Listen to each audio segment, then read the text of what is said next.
and welcome to 1 Kings chapter 5. And I'm wondering if you're like me, if you've ever had a desire that just didn't seem like it was going to be fulfilled the way that you planned or the way that you envisioned it happening. And David really felt the same way. We can read in Psalms 132, 3-5. It says this. It says, "I will not enter my house or get into my bed. I will not allow my eyes to sleep or my eyelids to slumber until I find a place for the Lord, a dwelling for the mighty one of Jacob."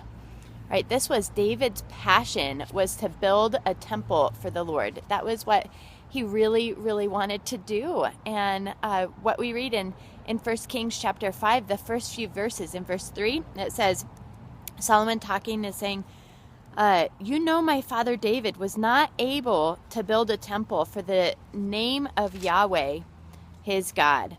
This was because of the warfare all around him, until the Lord put his enemies under his feet. And then it goes on in verse 4, "The Lord my God has now given me rest all around. There is no enemy or crisis." Right? Sometimes it feels like life goes 1,000 miles an hour, where it's just crisis after crisis after crisis, and you just keep running and you don't really have time or energy to do what it is that you're most passionate about. And that's what happened to David. And he must have felt very discouraged at times, that he just kept fighting all these battles that he didn't have time or energy to build for the Lord and the temple. And I wonder if he ever got discouraged, thinking, man, this is such a good thing. Why won't God allow me to do this? But really, sometimes God has given us a desire or a passion to do something, and he doesn't intend it to look the way that we think it should look. Just like with David, he didn't intend for David to build the temple. He had a very different role for David. He wanted David to cast vision and prepare Solomon to build the temple. He had a very important role of gathering the resources.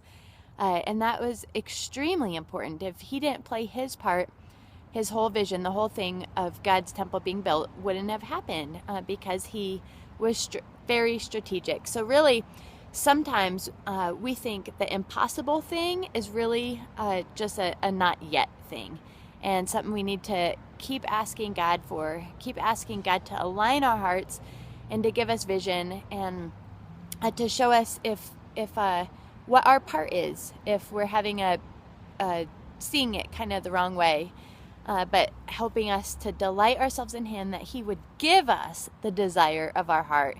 Therefore, he can fulfill the desires of our heart, right? So we need to be delighting ourselves in the Lord.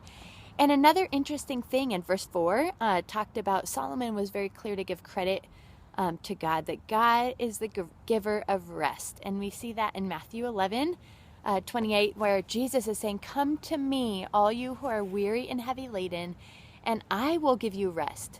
So sometimes for me, it's so easy to think that rest will really come from a warm cup of coffee or hot chocolate and a fire burning and my kids just being quiet, or being in a quiet place reading a good book. I think that's where I'll find my rest, when really rest comes from the Lord, spending time with him. What a warm cup of hot chocolate can do for me, the Lord can do 1,000 times that, just by coming to him and letting him refresh me, because he's the one that gives us perspective.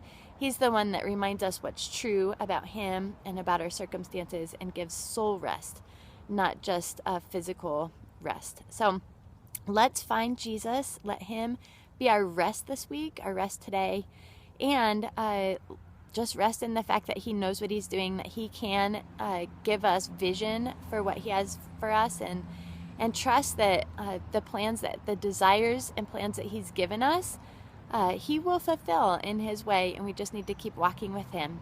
All right, have a great week. Bye-bye.